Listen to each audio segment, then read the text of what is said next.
question about Arizona, because Arizona is not considered one of the, deep southern states. You don't think of it when you say the South, okay? And because, and even in terms of migration pattern, people who from the deep South travel to Arizona to get out of the deep South. And they came from places like parts of Texas and Louisiana. They moved west. The folks in Alabama, they went straight north to Detroit. And then those who had more money moved on to Canada, straight on up, okay? Folks from Mississippi went to Chicago and St. Louis, all right? And those from the East Coast, like Florida, and South Carolina, places that they went straight up to New Jersey and Philadelphia and New York and those places, okay? Arizona, because of the recent things that have happened, it has gotten the attention of folk, and people don't feel too comfortable about, Arizona. They are kind of, look at it now as deep South. So in other words, the South has expanded to the West.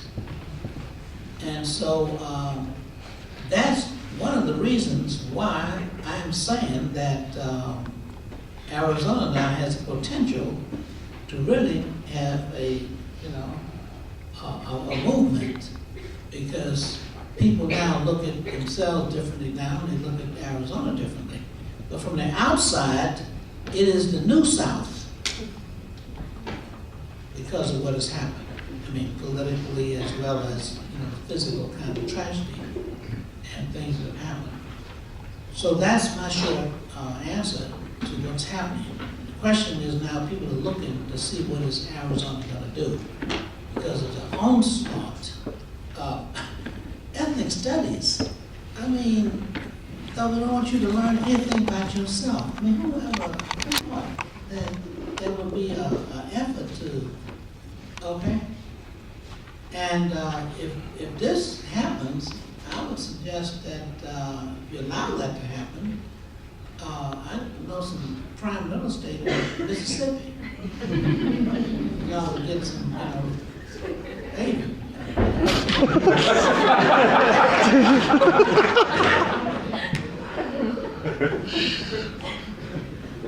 Well, as we were, reflecting back to the history of Arizona, and the lady who was speaking here before, I see Dr. Oyama, who was with his mother during the Second World War, were yanked out of the barrio and put into what was politely called detention camps for the Japanese Americans. He went on to serve very proudly in the military, came home and could not marry the woman he loved because of miscegenation laws that were very current in the state of Arizona at that time. And he fought it, and he won, right? For not only for himself and his family, but for everybody around us. What is happening?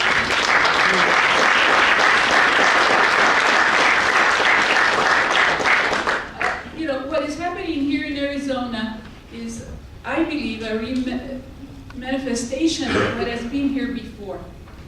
What has always been here was a very segregated world in which it was done either by law or by social practice. And because we are right along the border, the use of migrant workers had always been part of that as well.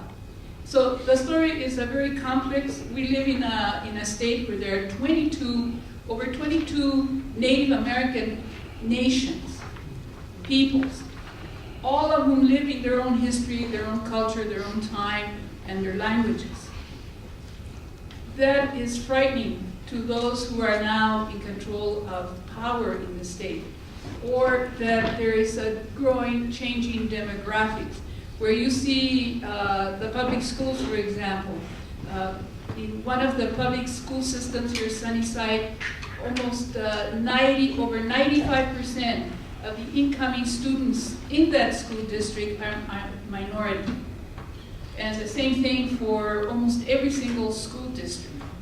So what we are facing is an attempt to keep us in our place, right? To reintroduce Jim Crow. And that's why we have to all stand fast. It is not just simply about ethnic studies. It isn't simply just about questioning people's citizenship, who they are, profiling. After all, 1070 was directed toward profiling, and so forth. It is a reintroduction of Jim Crow into the state. And that is why we have to stand fast. What happened, for example, in January, and the shooting that occurred here, was, a manifestation of this state's, sense that people can carry guns everywhere. Think about this as a teacher, you, professor, all of you who are teachers here, that a law was being considered and almost passed that would allow me as a teacher to carry a gun into the school class and allow the students to carry guns into the schoolroom. Then, on the face of that, it devalues what education is about. Us as humans. After all, the whole essence of education is our humanity. And here is violence being introduced to have guns present in the education system.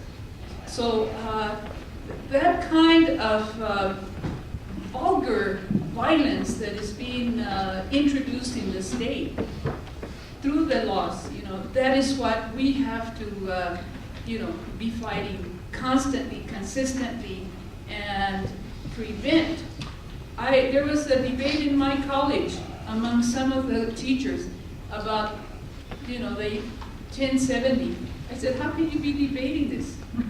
It is wrong. And they said, no, we have to be fair. We have to hear the other side. There is no other side. And I think that when we see that, we have to stand. We cannot, let brutality, overtake us by saying, yes, there is another side. No, there is this side, which is the right side. And that other side, we can be understanding of it, but we cannot permit it an inch. So what is going on in this state is not new. It is a different manifestation. And it is like every generation has to be there to, make sure that what others before us have done, right?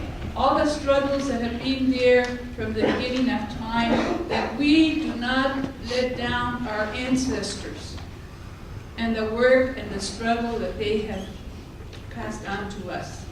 And we, in turn, must pass it on to our young people. And I think that as I saw and contemplated the film that we saw, is we must not be afraid. Even though fear is in our heart, we must stand, and remember those faces, because I will never forget. I always remember from that time when I would be looking through Life magazine or other photographs, I would never forget those eyes of those young people on those buses, on those sit-ins. And that was what filled my heart when I would have to march or take over the golf course or do a sit-in, is I would remember those faces and the courage of those young people as the farm workers, or the nonviolence as we would hear from Cesar Chavez and from others in our communities, and from our Native American elders as well. So, the state of Arizona, we, all of us here, we will win.